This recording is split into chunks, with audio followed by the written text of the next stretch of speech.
మనం ఆరాధనలోనికి ప్రవేశించే ముందుగా దేవుని యొక్క వాక్యములో నుంచి దయచేసి మత్తయి సువార్త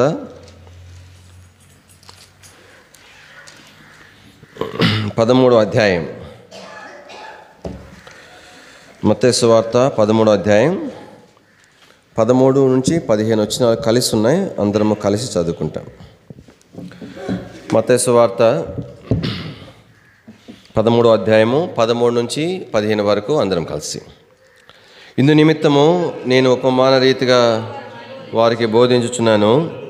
ఈ ప్రజలు కన్నులారా చూచి, చెవులారా విని, హృదయముతో గ్రహించి, మనసు త్రిప్పుకొని నా వలన స్వస్థత పొందుకొనున్నట్లు వారి హృదయము క్రొవ్వినది, వారి చెవులు వినుటకు మందములైనవి, వారు తమ కన్నులు మూసుకొని ఉన్నారు గనుక మీరు వినుట మట్టుకు విందురు గాని గ్రహింపనే గ్రహింపరు, చూచుట మట్టుకు చూతురు గాని ఎంత మాత్రమును తెలిసి కొనరు అని యెషయా చెప్పిన ప్రవచనము వీరి విషయమై నెరవేరుచున్నది. ప్రభు సహాయం కొరకే ప్రార్థన చేస్తాము. ప్రీతండి, మరోసారి దీనిమై మీ పాదం చేత సాగిలపడుతుంటున్నాం. మీ సహాయం కొరకై మీ వైపు చూస్తున్నాము. ఆరాధన కొరకై ప్రభా చదవని లేఖన భాగములు ప్రభా మా వినికిలో దయతో మీ దీవించి ఆశీర్వదించవలసిందిగా ప్రార్థన చేస్తుంటున్నాం. ప్రభా ఐగుమైన దాసుడను మీ నామమును బట్టి ప్రభా నిలబడుతుండగా దయతో కనికరించవలసిందిగా ప్రార్థన చేస్తుంటున్నాము. ప్రేమతని మీ ప్రజల ఎదుట నిలబడటకు ఏమాత్రం యోగ్యత లేనివాడను ప్రభా కనికరించము, కృపను అనుగ్రహించము. ప్రభా మీ దాసును మరుగుపరచుకొని వస్తుందిగా ప్రార్థన చేస్తుంటున్నాము. ప్రభా మా ప్రభువుని మేము చూడగలిగినట్లుగా, ప్రభా తండ్రి మా ప్రభువుని చూచి మేము సంతోషించగలిగినట్లుగా, మా ప్రభువుని చూచి ప్రభా నిచ్చిన మా తండ్రి ప్రభా మిమ్మను ప్రభా మీ యొక్క స్వరాన్ని విని మిమ్మల్ని ఆరాధించగలిగినట్లుగా మీరు మమ్మల్ని జ్ఞాపకం చేసుకోవాల్సిందిగా ప్రార్థన చేస్తుంటున్నాం. మీ ఇంటికి చేరాగని బట్టి స్తోత్రములు. ఇంకను మీ ఏర్పాట్లో మీరు విమోచించబడిన మీ ప్రజలు మార్గమర్జున వారిని దయతో జ్ఞాపకం చేసుకోవాల్సిందిగా ప్రార్థన చేస్తూ మరోసారి శత్రువు కనబడకుండా చేసే కార్యములన్నీ కూడా విశ్వాసం చేసి ప్రాణాలు బంధిస్తూ మమ్మల్ని మీ దగిలిన హస్తంలోకి అప్పగించుకుంటూ యేసుక్రీస్తు ప్రభు వారి యొక్క శ్రేష్టమైన ఘనమైన ఉన్నతమైన పరిశుద్ధ నామములో స్తుతించి ప్రార్థించి మహిమ పరచడి వేడుకుంటున్నాం తండ్రి, ఆమేన్. దేవుని యొక్క వాక్యంలో యేసు ప్రభువారు సజీవుడిగా ఉన్న దినాలలో ఆయన పరిచర్య చేసే సందర్భంలో ఏ విధంగా శాస్త్రులు పరిసయ్యులు అనేటువంటి వారు యూదుల్లో అనేకులు కూడా దేవుని యొక్క వాక్యానికి లోబడని కారణాన్ని బట్టి వారి విషయమై ప్రభు చెప్తూ యెషయా ద్వారా దేవుడు సెలవిచ్చిన మాటలను ఈ భాగంలో ప్రభు జ్ఞాపకం చేస్తున్నాడు. ఆ దినాల్లో ప్రజలు ఎలాగున్నారనంటే కన్నులారా చూచి, చెవులారా విని, హృదయంతో గ్రహించి, మనసు త్రిప్పుకొని నా వలన స్వస్థత పొందకున్నట్లు వారి హృదయము క్రొవ్వినది అని మరి అలా స్థితిలో అప్పుడు ప్రజలు ఉన్నటువంటి వారిగా మనకు జ్ఞాపకం చేయబడుతున్నారు. కానీ దేని ఒక వాక్యంలో మనం చూస్తూ వచ్చినప్పుడు అది ఏ ఒక్కరో ఇద్దరు గురించో ప్రభు ఈ మాట చెప్పలేదు, కానీ ఆ కాలంలో ఉన్నటువంటి ప్రజల విషయమై ప్రభు చెప్తా వచ్చినాడు. అందుకు నేను వాక్యంలో దేవుని యొక్క ఆశ వారి విషయం ఏంటంటే వారు స్వస్థత పొందాలి అనేటువంటిది దేవుని యొక్క ఆశ. జనులు అన్నప్పుడు, రోగులు అన్నప్పుడు కొంతమంది ఉంటారు, జనులు అన్నప్పుడు అందరూ రోగంలో ఉండరు కదా. అంటే ప్రభు యొక్క ఉద్దేశం ఏంటంటే ఈ స్వస్థత అనేటువంటి మాట ఏదో శరీర సంబంధమైన తాత్కాలికంగా వచ్చిపోయేటువంటి రోగం గురించి ప్రభు మాట్లాడలేదు, కానీ ఆత్మీయమైనటువంటి పాపం అనేటువంటి రోగము నుండి స్వస్థత పొందాలనేటువంటిది ప్రభు యొక్క ఉద్దేశం. వారు అలాగ స్వస్థత పొందాలని ఆయన కోరుతూ వచ్చినాడు. మరి వారు స్వస్థత పొందాలి అని అంటే ఏం చేయాలంట చెప్పండి? వారి స్వస్థత పొందకుండున్నట్లు అంటున్నాం. కాబట్టి స్వస్థత పొందాలా, కానీ వారు ఎలాగ ఉంటున్నారంటే వీలైతే ఆ పాత స్టూల్స్ మార్చేసేయండి, స్టూల్స్ కొత్తవి కొనేసేయండి సరిపోద్ది. ఆ పాత పక్కన పెట్టేసి అన్ని కొత్తవి పెట్టేసి సరిపోద్ది. కాబట్టి దేవుని యొక్క వాక్యంలో స్వస్థత అనేటువంటిది, కానీ స్వస్థత పొందాలా. ఈ స్వస్థత పొందాలి అని అంటే దేవుని వాక్యంలో మనకి ఏం జ్ఞాపకం చేయబడుతుంది? వారు స్వస్థత పొందట్లే. ఎందుకు స్వస్థత పొందట్లేదయ్యా అని అంటే దేవుని వాక్యంలో దానికి ముందు ప్రభు అన్నాడు వారు స్వస్థత పొందకుండానట్లు. ఆ తర్వాత ఏం రాయబడుతుంది? వారి యొక్క హృదయం ఏమైందంట చెప్పండి? క్రొవ్వినది. తర్వాత వారు చెవులు మందమైపోయినాయి, వారి కన్నులు ఏమైపోయినాయి అంటే చెప్పండి? మూసుకొని పోయినాయి. కానీ దేవుని యొక్క ఉద్దేశం ఏంటంటే వారు స్వస్థత పొందాలా. స్వస్థత పొందకుండా ఉండే కొరకై ఇలాగన వారు ఉంటా వచ్చినారు. వారి హృదయం ఏమో క్రొవ్వుతో నింపబడిపోయింది. క్రొవ్వు అంటే ఈ శరీరంలో ఉండేటువంటి ఈ ఫ్యాట్ కాదు, దీనిలో 2 రకాల ఫ్యాట్లు ఉన్నాయి. మంచిది ఉంది, మరి జబ్బుకరమైంది ఉంది. కానీ దాని విషయమే కాదు, దేవుని మాటకు లోబడకుండా ఉండుట కొరకే వారి హృదయాలు అలా తయారైపోయినాయి. వారి చెవులు మందమైపోయినాయి. దేవుడు మాట్లాడుతున్నాడు కానీ అయితే వారికి ఏమి వినిపించట్లేదు. వారి కన్నులు మూయబడిపోయినాయి, ఏమి కూడా కనబట్టలేదు. అలాంటి స్థితిలో వారు ఉన్నారు. దేవుని యొక్క ఉద్దేశం ఏంటంటే వారు స్వస్థత పొందాలా. అందులో స్వస్థత పొందాలంటే ఏం చేయాలంట? ఇంకా వెనక భాగానికి వస్తే మనస్సు త్రిప్పుకొని అని రాయబడింది. కానీ వారు స్వస్థత పొందాలంటే వారు ఏం తిప్పుకోవాలా? మనసు తిప్పుకోవాలా, మారు మనసు పొందాలా. మారు మనసు పొందాలంటే ఏం చేయాలా? దానికి ముందు ఏం రాయబడింది? హృదయముతో గ్రహించాలా. కానీ హృదయంతో గ్రహించాలంటే ఏం చేయాలా? చెవులారా వినాలా. చెవులారా వినాలంటే ఏం చేయాలా? కన్నులారా చూడాలా. అంటే అర్థమైందంటే వారు స్వస్థత పొందాలంటే వారు కన్నులారా చూడాలా, చెవులారా వినాలా, వారి హృదయంలో గ్రహించాలా. మారు మనసు పొందడం ద్వారా ఆ స్వస్థత వారి కొరకై, ప్రజలందరి కొరకై సిద్ధపరచబడిందిగా ఉంది. అయితే ఆ స్వస్థత పొందని స్థితిలో అప్పుడున్నటువంటి ప్రజలు ఉన్నట్లుగా దేవుని వాక్యంలో మనకు జ్ఞాపకం చేయబడతా ఉంది. దేవుని ప్రజలంగా కాబట్టి మనం జ్ఞాపకం చేసుకోవాలా. ఒకప్పుడు మనందరి స్థితి కూడా ఇదే. మనమందరం కూడా ఒకప్పుడు స్వస్థత నొందని వారుగానే ఉంటా వచ్చినాం. స్వస్థత నొందకున్నట్లు మారుమనసు పొందలేదు. మారుమనసు పొందుడు కొరకై మన హృదయాలతో గ్రహించలేదు. హృదయం గ్రహించడం కొరకై దేవునికి వచ్చిన వర్తమానం మనం వినలేదు. దేవుని యొక్క వర్తమానం వింటు కొరకై మన కొరకై క్రయం చెల్లించిన ప్రభుని మనము చూడలేదు. కాబట్టి అయితే దేవుని యొక్క ఉద్దేశం మాత్రము స్వస్థత పొందాలి అని. ఈ ప్రక్రియ అంతటిలో ఈ కన్నుల గురించి చెప్తూ వచ్చినాడు, చెవుల గురించి చెప్తూ వచ్చినాడు, తర్వాత వీరిని చెప్తూ హృదయాన్ని గురించి కూడా చెప్తుంటున్నాడు. అంటే హృదయము అనేటువంటిది అన్నిటిలో కంటే కూడా అది ప్రాముఖ్యమైనటువంటిది. హృదయములో నుండే అందులో దేవుని వాక్యంలో మనము చూడగలుగుతాం. కానీ మన హృదయము ఏమైపోయిందంటే క్రొవ్వుతో నింపబడిందంటే దేవుని మాటకు విననొల్లని వారికి అయినాము. ఎందుకు అయినాము అట్లాగా? దానికి జబ్బు వచ్చింది. ఏం జబ్బు వచ్చింది? పాపము అనేటువంటి జబ్బు వచ్చింది. హృదయము వ్యాధిగ్రస్తమైపోయింది. వ్యాధితో మన హృదయం నింపబడిపోయిందిగా ఉంటా ఉంది. ఆ కారణాన్ని బట్టి ఈ యొక్క శరీరానికి వ్యాధి వస్తే శరీరం ఎట్లాగా పాడైపోతుందో ఈ హృదయానికి పాపం అనే రోగం వచ్చిన కారణం చేత మన హృదయం కూడా ఏమైపోయింది చెప్పండి? చెడిపోయిందిగా చేయబడతా వచ్చింది. దేని వాక్యంలో దయచేసి ప్రసంగి గ్రంథం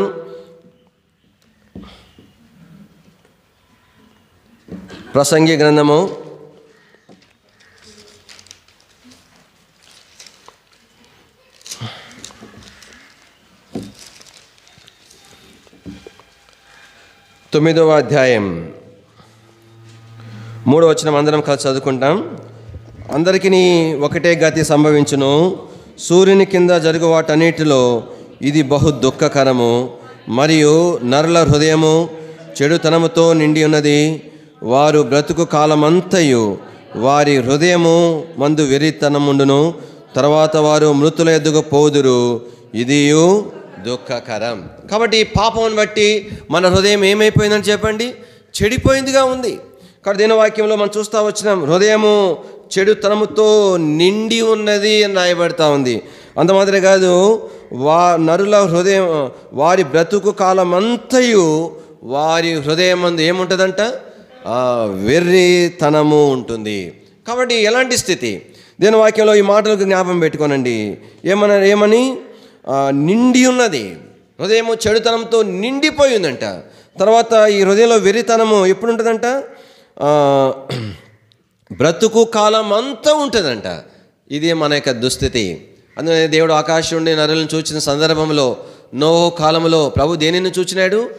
దేవునిని చూచినాడు. మనుషులు వేషభాషలు చూడలేదు, మనుషులు నడుచుకునే విధానం చూడలేదు. ఆయన ఏం చూచినాడు? హృదయాన్ని చూచినాడు. మన దేవుడు ఎలాంటి వాడంటే హృదయమును పరిశీలించే దేవుడు, హృదయాన్ని చూచే దేవుడు, పైన రూపాన్ని చూచేవాడు కాదు. నేను వాళ్ళ యొక్క హృదయం చూచినప్పుడు అంత మాత్రమేనా? ఇంకా లోపలికి హృదయం యొక్కయు తర్వాత తలంపులు చూస్తూ వచ్చినాడు. ఇంకా లోపలికి ఆయన వారి ఊహలను కూడా చూస్తూ వచ్చినాడు. చూసారా? అంటే ఆయన యొక్క దృష్టి పోవడమే లోపల ఉండేటువంటి హృదయం మీదకి పోతా వచ్చింది. ఇంకా అక్కడ నుండి లోపలికే చూస్తూ వచ్చినాడు, కానీ పైన విషయాలు ప్రభు చూస్తారా లేదు. దేని వాక్యంలో అలాంటి స్థితిలో వారు ఎలాగుంటా వచ్చినారు? వారు దేవుని ఎదుట చెడిపోయినటువంటి వారుగా ఉంటా వచ్చినారు. ఆదికాండము 6వ అధ్యాయం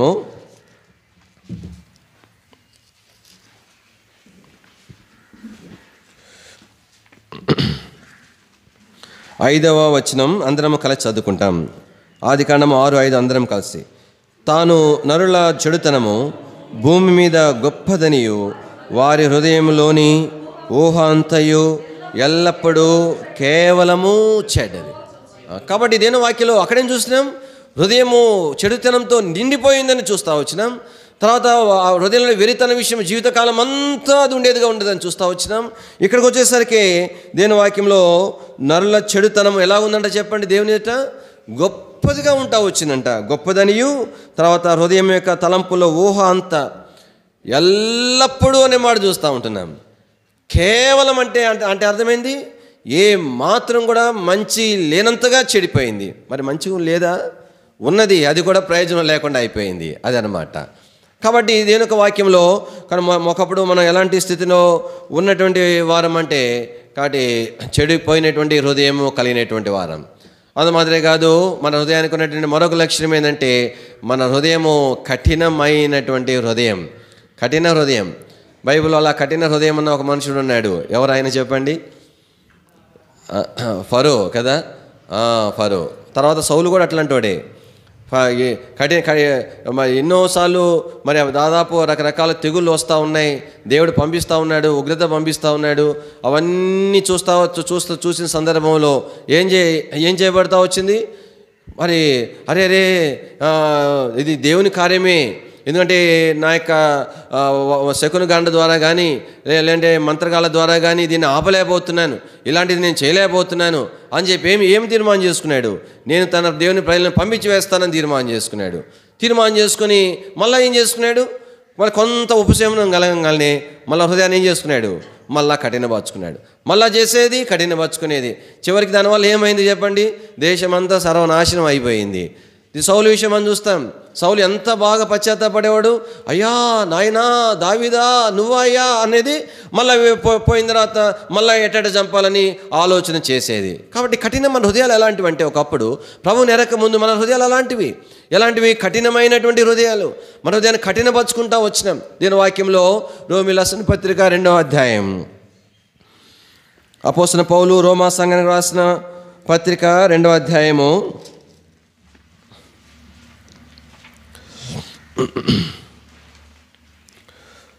దయచేసి 5వ వచనం అందరం కలిసి చదువుకుంటాం. రోమా 2:5.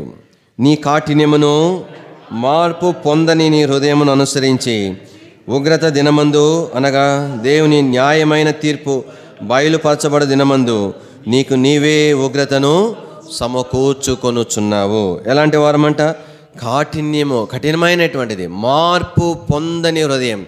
కానీ మనం దేన్ని అనుసరించినాం, ఒకవైపు ఏమో ప్రభు మాట్లాడుతూనే వచ్చినాడు ఎంతో కాలము, ఎన్నో రీతిలుగా మన రక్షణ విషయమే సంధిస్తూనే వచ్చినాడు.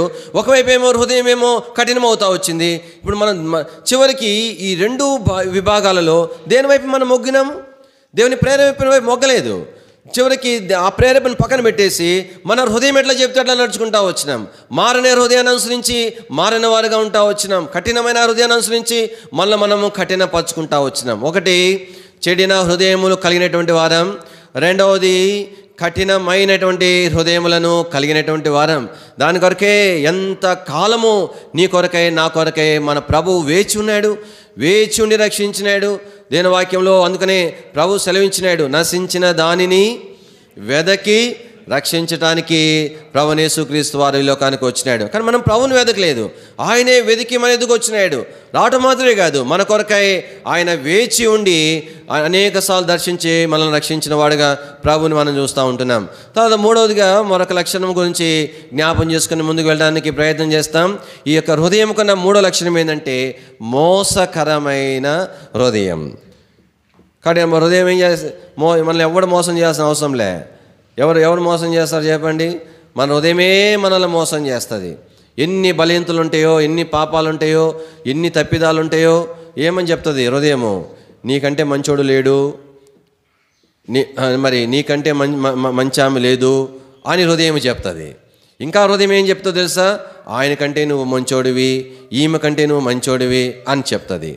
ఇంకా ఏం చెప్తుందో తెలుసా, ఆయనలాగా నువ్వు ఆ పని చేయలేదు, ఈమె చేసిన పనులు ఎన్నో ఉన్నాయి, దాని సంగతి చెప్పదు. మళ్ళా ఏ పని అతను చేయని పని ఏదైతే మనలో ఉందో ఆ పని నువ్వు చేయలేదు కాబట్టి ఆయనకంటే నువ్వు మంచివాడవు. ఆమె చేసిన పని మనం చేసి ఉండకపోవచ్చు, ఆమె చేయకూడని మనం ఎన్నో చేసి ఉండొచ్చు, దాని గురించి చెప్పదు. ఎంత మోసం చూడండి. ఆమెలాగా నువ్వు ఎన్నడూ కూడా నువ్వు చేయలేదు అని చెప్తుంది. ఇంకా ఈ యొక్క మనసు మరి ఏం చెప్తుంది? మనం మంచోళ్ళమని మనల్ని పోగొట్టమే కాకుండా ఇంక ఇతరుల గురించి కూడా మనకు బ్రహ్మాండంగా చెప్తుంది. ఆయన చెడిపోయినోడు, ఆమె చెడిపోయిన ఆమె, ఆయన చెడ్డోడు, ఈమె మంచి ఆమె కాదని చెప్తుంది. ఎంత మోసం కదండి. అప్పుడే ఎప్పుడైనా మన ఉదయం చెప్పినామా, నీకేం పని వాళ్ళ సంగతి, నాది ఏది ఉంటే నాకు చెప్పు, వాళ్ళు చెడిపోతే నీకెందుకు, వాళ్ళు చెడ్డోళ్ళైతే నీకెందుకు అని చెప్తాం మమ్మల్ని ఎప్పుడైనా. కానీ మోసమైనటువంటి హృదయం కలిగినటువంటి వారం ఎంతో కాలం మోసం చేసింది, ఎంతో దేవునికి లోబడకుండా చేసింది. కేవలం నీతి కార్యాలు, భక్తి కార్యాలు, కొన్ని మంచి కార్యాలు వాటిని ఆదాయం చేసుకుని వాటిని చూపిస్తూ వాటిని బట్టి మురిసిపోతూ ఇదే దేవుడు ఆశించేదని నష్టపోయిన వారుగా ఉంటున్నాం. అయితే ప్రభు స్తోత్రాలు, ప్రభు మన కన్నులు తెరవబడి సరిపోయింది. లేకపోతే ఒక దినాన దేవుని సన్నిధి నుంచి దూరంగా పరిగెత్తుకొని పారిపోవాల్సిన వారం మనం. ప్రభు మన కన్నులు తెరవకపోతే, రక్షణ వస్త్రాలు మనకి ఇవ్వకపోతే, మన యొక్క నిజ స్థితిని నేను ఏమైనానో దానిని ఎరిగినట్లుగా ప్రభు మనలంతా తెరవకపోతే ఒక దినాన దేవుని యొక్క తీర్పులో పరిగెత్తుకుని వెళ్ళిపోవాల్సి వచ్చేది. ఆదాము ఏం చేసినాడు? ఎప్పుడైతే మహిమను వారు కోల్పోయినారో, మహిమను వస్త్రాలుగా కలిగి ఉన్నారు, దానిని వాళ్ళు కోల్పోయినారో దిగంబరత్వం బయటపడిపోయింది. ఇప్పుడు ఆదాము వాళ్ళు కలిసి బాగా ఆలోచన చేసుకున్నారు, ఇప్పుడు ఎట్లా చేద్దాము, ఇప్పుడు ఏ మొహం పెట్టుకుని దేవుని ఎద్దుకు వెళ్ళాలా, సరే వెళ్ళి ఆయన పాదాల మీద పడదామని మళ్ళీ ఆలోచన రాలేదు. కానీ దీన్ని మనం ఎట్లా చేయాలా, ఆయన ముందుగా వెళ్తానికేమో ఈ దిగంబరత్వం వస్తూ ఉంది, కనబడతా ఉంది, ఇట్లా వెళ్ళలేము, నీకు ఎదురుగా నేనే రాలేకపోతున్నా, నాకు ఎదురుగా నువ్వు రాలేకపోతున్నావు, మన ఇద్దరం కలిసి దేవుని దగ్గరికి ఎట్లా పోతాం? అందుకని ఏం ఆలోచన చేసుకున్నారంటే, సరే అంజూరపు ఆకులు బాగా పెద్దవి చూసుకొని మంచిగా డ్రెస్ కుట్టుకుందామని ప్రభు అడిగినాడు అనుకో, ఏంది మీకు మహిమ వస్త్రాలు ఇచ్చా? మహిమ వస్త్రం ఉంది ప్రభా, లోపల ఉంది, మేము మాలో ఉన్నటువంటి టాలెంట్ కోసం, అంటే దాన్ని ఏదో అంటారు కదా, మనలో ఉన్నటువంటి నైపుణ్యత ప్రదర్శించడానికి మాకు ఒక ఆలోచన వచ్చింది, ఎంత బాగా కుట్టుకున్నాం కదా ప్రభా, బాగున్నాయి కదా అనుకున్నారు. పాపం ఆ వెలుగు ఎద్దుకు వచ్చేసరికి, ప్రభు వారిని సంధించే సమయానికి వచ్చేసరికి ఏమైపోయినాయి చెప్పండి? అవి వాడిపోయి రాలిపోయినాయి. ఇంకా అందుకని పరిగెత్తుకొని దాక్కోవడానికి వెళ్ళిపోతూ వచ్చినారు. కాబట్టి మన హృదయం యొక్క స్థితి ఎలాంటిదంటే మోసకరమైన స్థితి. కొన్ని మంచి కార్యాలు ఆదాయం చేసుకుని రక్షణ పొందకుండా శత్రువు ఆపుతా వస్తాడు. మేము ఒక స్థలంలో పరిచయం చేసేటప్పుడు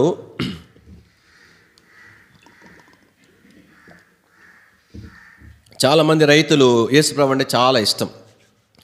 ఎంత ఇష్టం అంటే వాళ్ళందరూ కూడా ఆ ప్రాంతంలో ఒక ఊరు ఉంటుంది, ఆ ఊరికి వెళ్తారు. ఆ ఊరికి వెళ్ళి ఆ ఊర్లో ఏం చేస్తారంటే, అంటే సరైన బోధలు కాదులేండి చెప్తున్నాను, ఆ ఊర్లో ఇసుక తెచ్చుకుంటారన్నమాట. ఒక మందిరం ఉంటుంది, ఆ మందిరంలో ఇసుక తెచ్చుకొని పొలాల్లో జల్లుకుంటారు. వారి నమ్మకం ఏంటంటే ఆ ఊరికి పోయి ఆ ఇసుక తెచ్చి పొలాలు చల్లుకుంటే పంటలు పండుతాయి అని. సరే మొత్తానికి పంటలు పండుతాయి, దేవుడు ఆశీర్వదించాడు, పండుతాయి. ఇసుక చల్లినా చల్లకపోయినా పండుండేవి. అది వాళ్ళకి ఏం నమ్మకం అంటే ఇసుక ద్వారానే, యేసు ప్రభు యొక్క గుడిలోని తెచ్చిన ఇసుక ద్వారా పండిన నమ్మకం. సరే మాకు పరిచర్యలో కొంతవరకు ఎసులుబాటు, దానివల్ల మాకు ప్రయోజనం ఏంటంటే సువార్తకు ఆటంకం లేకుండా పోయింది, ఎవరు ఎదిరించేవాళ్ళు లేకుండా. అయితే అప్పుడప్పుడు రైతులు ఏం చేసేవాళ్ళంటే, మరి ప్రారంభ దినాలు చాలా కష్టంగా ఉండే దినాలు, ఆ దినాలు చాలా మంచి బియ్యం పండుతాయి ఆ ప్రాంతంలో, సన్న బియ్యము చాలా. ఇప్పుడు కూడా మేము అక్కడ నుండే ఎప్పుడన్నా కొనుక్కొని తెప్పించుకుంటాం, ట్రాన్స్పోర్ట్కి 1000 రూపాయలు అవుతుంది, అయినా కూడా అంత బాగా పండుతాయి, మంచిగా ఉంటాయి. మొత్తానికి ఏం తలంపు ఏంటంటే, కాబట్టి వాళ్ళు అనేవాళ్ళు అనమాట, సార్ మరి మీకు చర్చికి మేము ఒక 5 మూటలు బియ్యం వేస్తామండి, 4 మూటలు బియ్యం వేస్తామనేవాళ్ళు. ఇప్పుడు ఎట్లా చేయాలా? ఇప్పుడు మాకు వద్దుపో అని అంటే వాళ్ళ హృదయాలు ఏమవుతాయి? నొచ్చుకుంటాయి. అందుకని చెప్పి దాన్ని ఆదాయం చేసుకుని వారికి సువార్త చెప్పి, కానీ ముందు మీ హృదయం ప్రభుకి ఇవ్వాలయ్యా, ముందు మీరు ప్రభుని చేర్చుకోవాలా, ప్రభుని చేర్చుకోకుండా మీరు ఇచ్చినంత మాత్రాన దేవుడు అంగీకరించడు, దాని ఇవ్వటం వలన ఏదో నీ మనసుకు తృప్తి తప్పితే రిజల్ట్ 0, అసలు 0 ప్రయోజనం ఉన్నప్పుడు, ₹1 కూడా ప్రయోజనం లేనప్పుడు ఇచ్చేం ప్రయోజనం అని చెప్పి వారు కొంతసేపు సువార్త చెప్పి వచ్చేటువంటి వారం. ఎందుకనంటే ఒకవేళ వారు ఇచ్చినటువంటి ఆ 3 మూటలు మరి బియ్యం లేని సందర్భాలు, కష్టంగా దేవుని మందిలో ఉండే సందర్భాలు, ఏదో నూకలు తెచ్చుకొని వండుకునే సందర్భాల్లో సంతోషంగా సమృద్ధిగా 3 పూట్ల విశ్వాసులందరూ కూడా వండుకొని తినొచ్చు కదా. ఏమైపోతుంది? అలా తీసుకునడం వల్ల ఏమవుతుంది? వారు మారు మనసు పొందరు. దేవుని యొక్క వాక్యం చేత, సువార్త చేత నువ్వు పాపివే ఒప్పించినప్పుడు మళ్ళీ తన మనసు చెప్తా ఉంటుంది, నువ్వు పాపి, నువ్వు మారు మనసు పొందాలా, మన మనస్సాక్షి చెప్తా ఉంటే ఇతనేం చెప్తాడు? నేను చర్చికి ఏమి ఇచ్చినాను? బియ్యం ఇచ్చినాను, నేను చర్చికి డబ్బులు ఇచ్చినాను, నేను చర్చికి బండలు వేయించినాను. అంటే ఇది మారుమనసు పొందమని చెప్పినల్లా దాని నోరుని ఎట్లా మూపిస్తాడు? నేను అది చేస్తున్నాను, ఇది చేసినాను. ఎట్లా మారుమనసు పొందుతాడు? ఎట్లా పశ్చాత్తాపంలో తలంపిందంటే, ఒకప్పుడు దేవుని యొక్క ప్రజలంగా కాకమునుపు మనం ఎలాంటి వారం? మోసకరమైన హృదయములు కలిగినటువంటి వారం. దయచేసి ఇర్మీయా గ్రంథం 17వ అధ్యాయం. ఇర్మీయా గ్రంథము 17వ అధ్యాయం. ఇర్మీయా గ్రంథము 17వ అధ్యాయం 9వ వచనం అందరము కలిసి చదువుకుంటాం. ఇర్మీయా 17:9 అందరం కలిసి. హృదయము అన్నిటికంటే మోసకరమైనది, అది ఘోరమైన వ్యాధి గలది, దాన్ని గ్రహింపగలవాడు ఎవడు?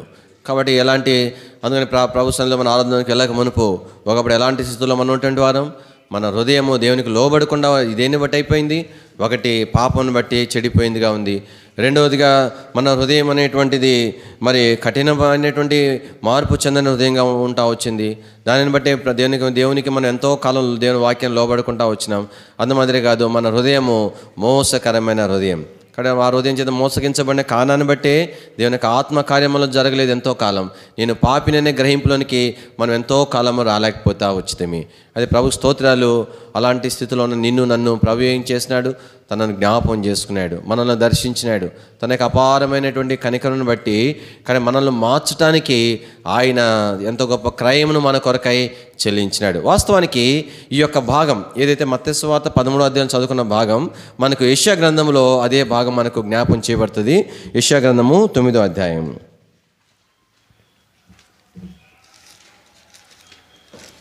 యెషయా గ్రంథము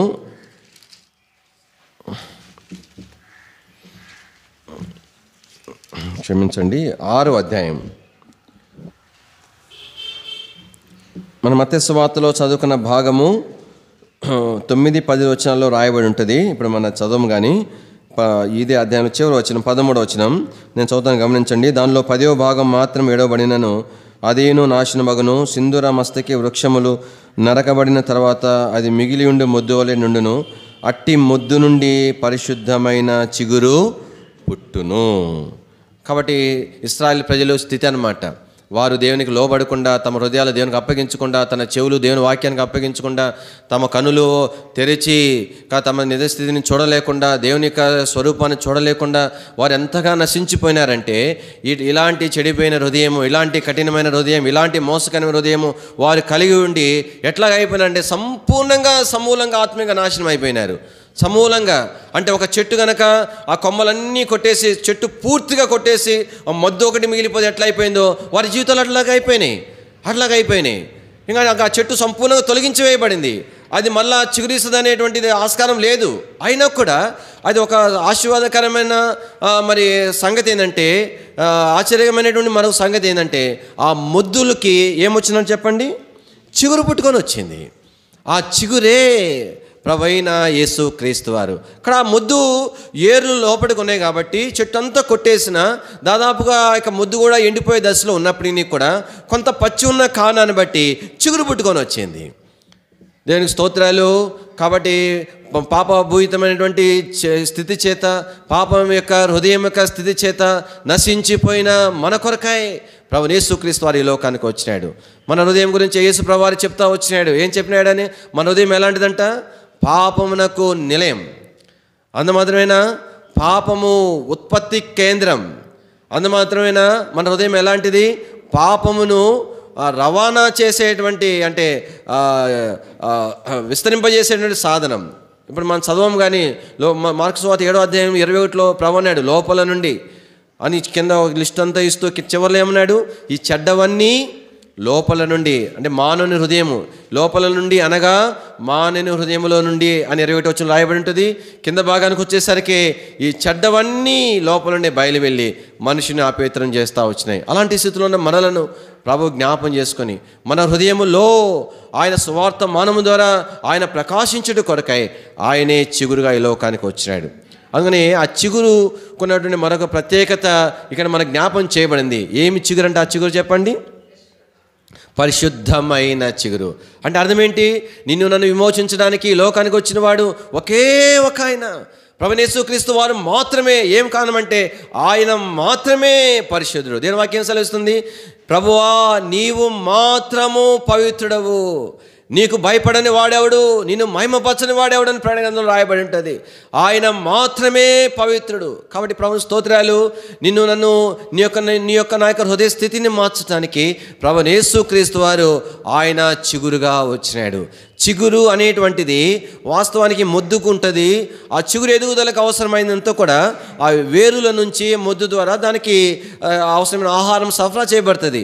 అయితే ఆ చిగురు ఎలాంటి చిగురో తెలిసిన యెషయా రాస్తా వచ్చినాడు. ఇదే యెషయా ఎలాంటి చిగురో తెలిసినది లేత మొక్క అని రాస్తా వచ్చినాడు యేసుప్రభువు వారి గురించి. ఏ మొక్క అంటే చెప్పండి?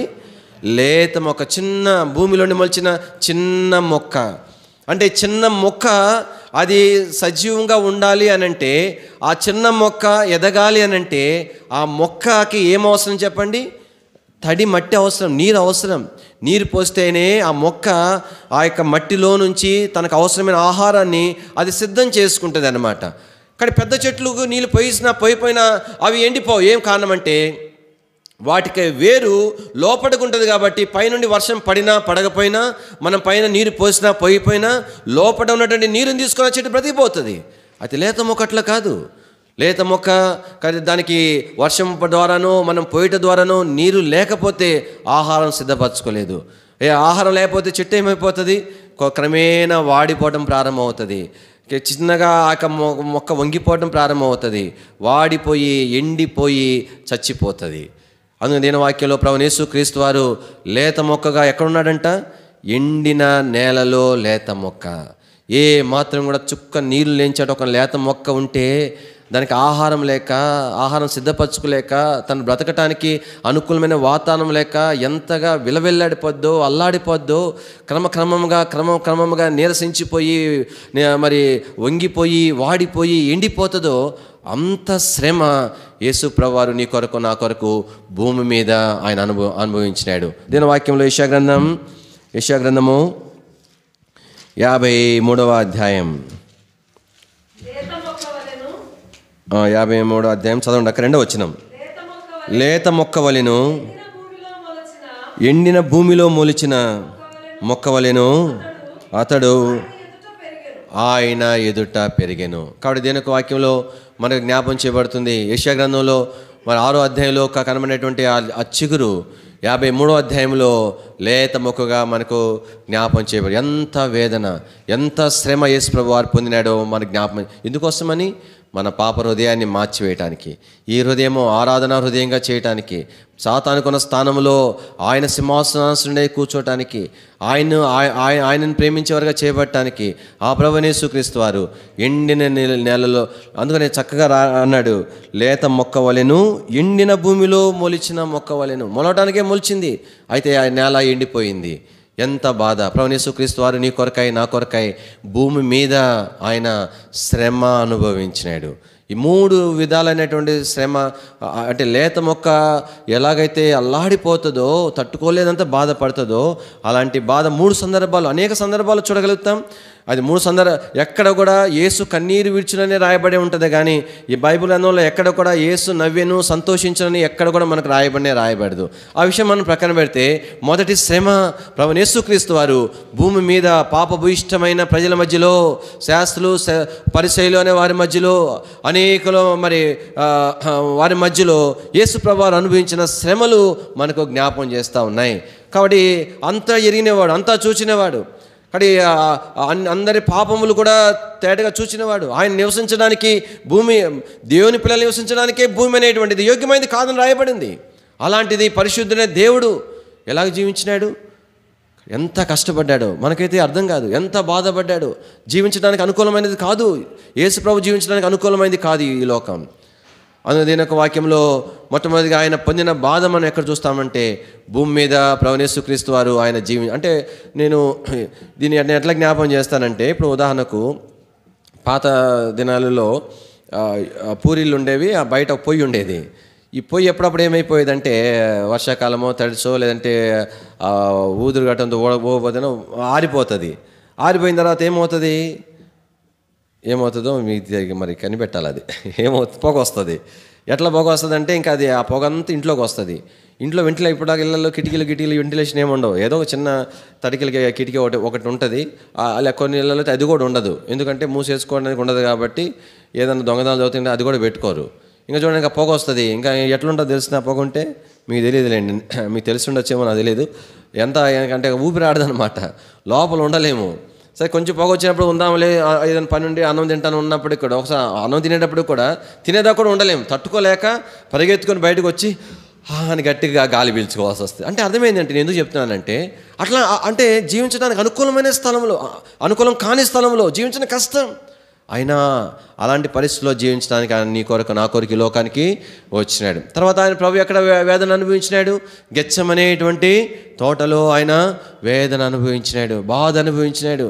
ఎంత వేదన అనుభవించినాడు! కారణం ఏంటి? ఎలాంటి శిలువ మరణం పొందాలో తన ఎదుట ప్రదర్శించబడతా ఉంది. ప్రవక్తల ద్వారా అది తేటగా తనకు కనబడతా ఉంది. ఒక ఏమంటారంటే ఒక తెర మీద ఒక బొమ్మను, లేదంటే మనము చూసిన రీతిగా తను పొందపోయేటువంటి ఆ యొక్క బాధకరమైనటువంటి కొరడా దెబ్బలు కనబడతా ఉన్నాయి. చంప వెంట్రుకలను పట్టుకొని పెరికి వేయడం కనబడతా ఉంది. పిడిగుద్దులు కుదరడం కనబడతా ఉంది. కేకరించి ముఖం మీద ఉమ్మి వేయడం కనబడతా ఉంది. ఎట్లా ప్రభా, నేను ఎట్లా సహించాలా? నేను సహించలేనే, తట్టుకోలేనే, భరించాలని ఆశ ఉంది. వీరందరినీ రక్షించుకుంటే వరకు నేను భరించాలని ఆశ ఉంది, అయితే నేను తట్టుకోలేనే. చివరికి ఆయన ఒక తీర్మానానికి రావాల్సి వచ్చింది, ప్రభా నా వల్ల కాదు. అంత బాధ. ఎంత బాధ అంటే మరి ప్రభుతో అన్నాడు, ప్రభా దయచేసి నేనేదో సిద్ధపడి వచ్చినాను, కానీ ఎంత బాధ అయినా పర్లేదు, నేను పడదామని వచ్చినాను, కానీ అయితే ఈ బాధ నేను పడలేను ప్రభా. ఈ గిన్నె నాయుడుని ఏం చేసేసి తొలగించేసేయి.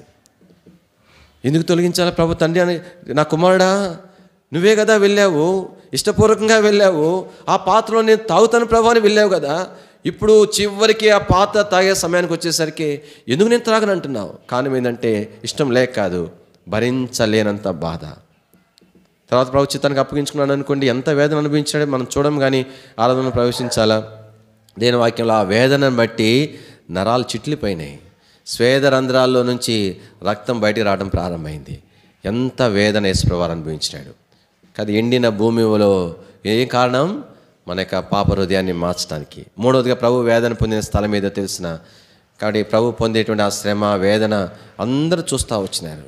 చూడలేనంత అయినప్పటికీ కఠిన హృదయం గల మనుషులు ఇంకా అట్టనే ఉండాలని అనుకుంటా వచ్చినారు, తల ఊపుతూ వచ్చినారు, సంబరపడుతూ వచ్చినారు. అంతవరకే చూడగలిగినారు. అంతకంటే మించిన వేదన వారు చూడలేకపోయినారు. కారణం ఏంటంటే సూర్యుడే చూడలేక కనుమరుగైపోయినాడు. కటికమైన చీకటి 3 గంటలు. ఆ 3 గంటలు యేసు ప్రభువారు ఎంత వేదన అనుభవించాడో నరమాతునికి ఎవరికి కూడా తెలియదు, ఎవ్వరు చూడలేదు, ఎవ్వరు వర్ణించలేరు. అంత వేదన ఆ తర్వాత 3 గంటల్లో యేసు ప్రభువారు శిలువలో భరించినాడు. ప్రభు స్తోత్రాలు.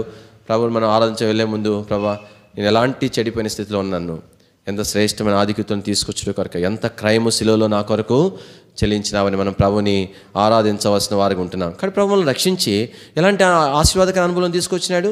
నేను 1-2 తలంపులు జ్ఞాపం చేస్తాను. దేని వాక్యంలో మొట్టమొదటిగా ఆయన మనకు నూతన హృదయాన్ని ఇచ్చేసినాడు, పాత తీసేసినాడు. ఇక దేని వాక్యం రాయబడుతుంది, సమస్త దుర్నీతి నుండి ఆయన మనల్ని పవిత్రులుగా చేసినాడు. యేసుకేలు గ్రంథం 36వ అధ్యాయం. యేసుకేలు గ్రంథము 36వ అధ్యాయం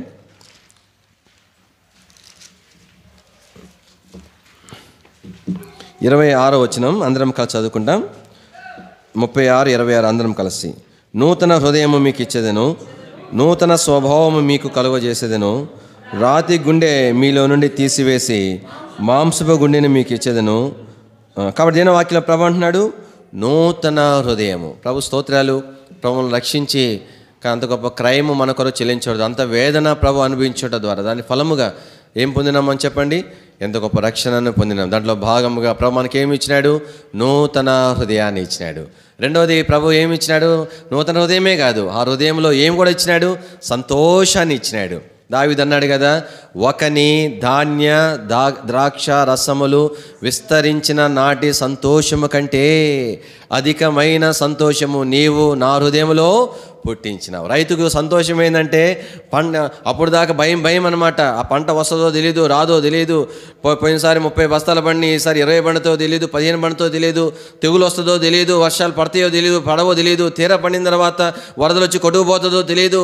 భయంగా ఉంటాడు. అయితే పంట పండిన తర్వాత అవన్నీ తప్పించుకొని వచ్చిన తర్వాత అది కూడా ప్రతి సంవత్సరం మహా అంటే 30 బస్తాలు బండి, ఆ సంవత్సరం 40 బస్తాల బండి అంటే ఇది మనం ఊరకు చెప్పుకోవడానికి సరిపోదు. కానీ ఆ సంతోషం రైతుకే తెలిసింది. అంత కాలము అన్ని మాసాలు తినక ప్రయాసపడిన తర్వాత దానికి ఫలితం అనుభవించేటప్పుడు ఎంత సంతోషం అంటే దానికంటే అధికమైన సంతోషము మన హృదయాల్లో ప్రభవించినాడు. ఏమయ్యా సంతోషం? ఏ సంతోషం? లోక సంబంధమైందా? ఆస్తిపాస్తులు కూర్చిన సంతోషమా? ఇది బంధువర్గాలు బలగము కూర్చిన సంతోషమా? లేదంటే లోక సంబంధమైన అధికారాలు ఆధిక్యతలను కూర్చిన సంతోషమా? ఏం సంతోషం ఈ సంతోషం? దీని వాక్యంలో ప్రభు పుట్టించిన సంతోషం. ఈ విషయమే ఇది ఒక వర్తమానం అవుతుంది కానీ ఇవన్నీ నేను మాట్లాడి కానీ దేవుని వాక్యంలో ఒక మాట మీకు జ్ఞాపం చేయాలని ఆశపడుతున్నాం. ఇర్మియా గ్రంథం 15వ అధ్యాయం. ఇర్మియా గ్రంథం 15వ అధ్యాయము. దయచేసి 16వ వచనం. నీ మాటలు నాకు దొరకగా నేను వాటిని భుజించి తిని సైన్యమధిపతికి దేవా నీ పేరు నాకు పెట్టబడిన గనుక నీ మాటలు నాకు సంతోషమును నా హృదయమునకు ఆనందమును. కాబట్టి ఈ సంతోషం దేన్ని బట్టి కలిగే సంతోషం? దేవుని మాటలను బట్టి కలిగే సంతోషం. దేవుని మాటలు దొరికినాయి, దేవుని వాక్యం దొరికింది. దేవుని వాక్యంలో అందుకనే దేవుని మందిరానికి వచ్చేటప్పుడు సంతోషంతో రావాలంట, ఆనందంతో రావాలంట, పరిగెత్తుకుని రావాలంట. ఏం కారణం? దేవునికి ఇంటిలో ఏమున్నది? ఒకటి బలిపీఠం ఉండేటువంటి స్థలం దేవుని మందిరం, ఆరాధన ఉండే స్థలం, ప్రభు బలం ఉండే స్థలం. రెండవది ఏమిటి? ఆనంద సంతోషములు కలుగజేయు ఆ దేవునిని కలుసుకునే సమయం అది. కానీ ఇది ఎట్లాగా ఆనంద సంతోషాలు కలుగుతాయి? ఆయన కలుసుకుంటున్నాం మనం, దాన్ని బట్టి కలిగేటువంటి ఆనంద సంతోషం. దేవుని పని కూడా కలుసుకుంటాం అనుకోండి, అది సెకండరీ. మొదటి ప్రాధాన్యత ఏంటి? మన సంతోషం మొదటి మూలం ఏంటి? మొదటి కారణం ఏంటి? నా ప్రభు నేను కలుసుకుంటున్నాను, నా ప్రభు నా కోసం వేచున్నాడు, నేను నా ప్రభు ఎదుగు వెళ్తున్న సంతోషం. అందుమాత్రమే కాదు, ఆయన నా హృదయంలో సంతోషాన్ని పుట్టిస్తాడు. దేన్ని బట్టి పుట్టిస్తాడు? ఆయన వాక్యమును నాకు అనుగ్రహించి నాకు సంతోషాన్ని పుట్టిస్తాడు. కీర్తనలు 19వ కీర్తన. కీర్తనలు 19.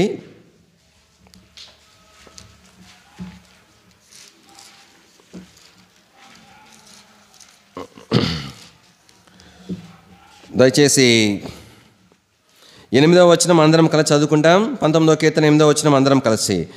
యెహోవా ఉపదేశములు నిర్దోషమైనవి, అవి హృదయమును సంతోషాలండి. కాబట్టి దేవుని యొక్క ఉపదేశములు హృదయాన్ని ఏం చేస్తాయి చెప్పండి? సంతోషపరుస్తాయి. లోకంలో అందుకని ఏమున్నా లేకపోయినా సంతోషంతో దేవుని రాగలం, సంతోషంతో ప్రభుని ఆరాధించగలం. కాబట్టి దుఃఖకరమైనవి, కృంగుదలతో కూడినటువంటి సంగతులు, ఆర్థికపరమైన సమస్యలు, కుటుంబపరమైన సమస్యలు, వ్యక్తిగతమైన సమస్యలు ఎన్నో ఉన్నాయి. అయితే ఉన్నాయి కాక నా సంతోషం ఏంటంటే దేవుని గురించిన సంతోషం ఇది. అందుకనే పేతురు అన్నాడు, ఈ సంతోషం ఒక పేరు పెట్టినాడు. ఏం సంతోషం? మహిమాయుక్తమైన, అంటే పరలోక సంబంధమైనది. ఇది భూలోకంలో దొరికేది కాదు, లోక సంబంధమైనది కాదు. ప్రభు స్తోత్రాలు. ప్రభు మనకు నూతన హృదయం ఇచ్చినాడు. రెండవది సంతోషకరమైన హృదయాన్ని ప్రభు మనకు అనుగ్రహించినాడు. అందుమాదిరే కాదు, ఆయన ఎలాంటి హృదయం మనకి ఇచ్చినాడంటే మరి నూతనమైన ఆశ కలిగిన హృదయం. ఏం ఆశ? చూడండి 84వ కీర్తన. కీర్తనలు 84.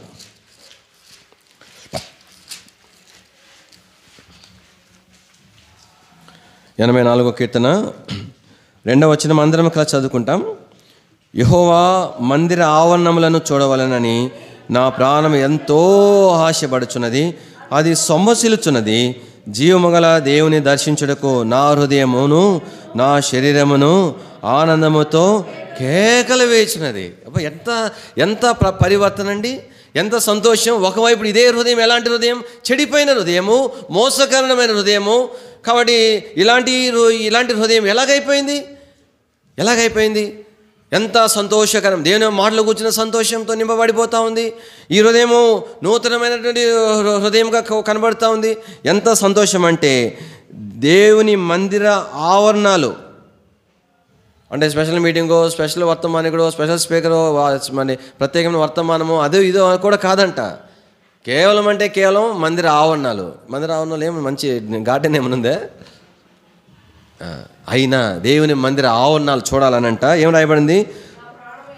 ఎంతో ఆశ. ఇప్పుడు మన హృదయాలు ఎంత దేవుడు ఆశీర్వాదకరంగా చేసినాడు. ఆశ ఎప్పుడెప్పుడు దేవుని మందిరానికి వెళ్ళాలా, ఎప్పుడెప్పుడు దేవుని మందిరానికి వెళ్ళాలా, ఎప్పుడెప్పుడు దేవుని మందిరానికి వెళ్ళాలా. అందుకని ఎంత ఆశ అంటే ఈ చదువుకోవడానికి పనికొస్తుందిలేండి. ఇట్లా మరి ఈ కీర్తన కార్డు వరకే వీలైంది అది. అందుకని కోరహు కుమారులు ఎంత ఆత్మీయులంటే, అందుకని కోరహు కుమారులు రాసిన కీర్తనలు అన్నీ కూడా దేవుని మందిరాన్ని హైలైట్ చేస్తూ రాస్తూ వచ్చినారు. సరే, తలంపు ఏంటంటే ప్రాణం ఏమైపోయిందంట, సొమ్మసిల్లిపోయేంత ఆశ అంట. ఇంకా కింద భాగంలో ఏమన్నాడు? జీవముగల దేవుని దర్శించుటకు నా హృదయము ఏమవుతుందంట, ఆనందముతో కేకలు వేస్తూ ఉంది. అబ్బా, ప్రభు స్తోత్రాలు. ఆరాధనలో ప్రారంభంగా ఒకవేళ మన హృదయంలో చిన్న ప్రార్థన కలిగి ఉందాం. ప్రభా, ఇలాంటి హృదయం లాగా అయితే ఎంత బాగుండు. మంచి స్తోత్రం. తలంపు ఏంటంటే దేవుని ప్రజలంగా ప్రభువును మనం సమీపించే ముందు ఒకప్పుడు చెడిపోయినటువంటి హృదయంలో కలిగినటువంటి వారు, అలాంటి స్థితి నుండి మళ్ళీ విమోచించడానికి ఇశ్రాయేలు ప్రజలు ఆ స్థితిని ఎరిగిన దేవుడు, చిగురుగా జన్మించిన దేవుడు, ఆయన నీ కొరకు నా కొరకు లేత మొక్కవలి లోకానికి వచ్చి శ్రమ అనుభవించి మన హృదయంలో ఆయన కార్యమును జరిగించినాడు. ఇప్పుడు మన హృదయాన్ని ఎట్లా చేసినాడు? నూతన హృదయంగా చేసినాడు. అందు మాత్రమే కాదు, కాబట్టి మరి దేవుని వాక్యం కూర్చున్నటువంటి సంతోషము కలిగినటువంటి హృదయాలుగా చేసినాడు. దేవుని మందిరం కూర్చిన ఆశ కలిగినటువంటి హృదయాలుగా ప్రభు మనల్ని చేసినాడు. ఎంత గొప్ప ఆధిక్యత, ఎంత గొప్ప ధ్యానత. ఈ తలంపు హృదయంలో ఉంచుకున్న వారమై కొంతసేపు మనము ప్రభువుని ఆరాధిస్తాం.